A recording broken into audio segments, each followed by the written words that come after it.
आज जगाच्या पाठीवर कुठला जरी गोठा जर बाहेरच्या देशातला जर बघितला तर तिथं जवळजवळ 85 ते 90% गोटे हे मुक्त आहेत.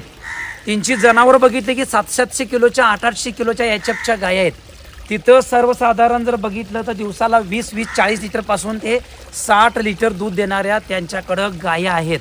मग मित्रांनो, त्या देशामध्ये जर ती जनावरं बांधून ठेवली जात नाहीत, मग आमच्या महाराष्ट्रामध्ये आपल्या भारतामध्ये हा दूध व्यवसाय अशा का पद्धतीने केला जातो, हा संशोधनाचा म्हणजे ही गरज आहे. ही जनावरं आमची आता मुक्त आहेत.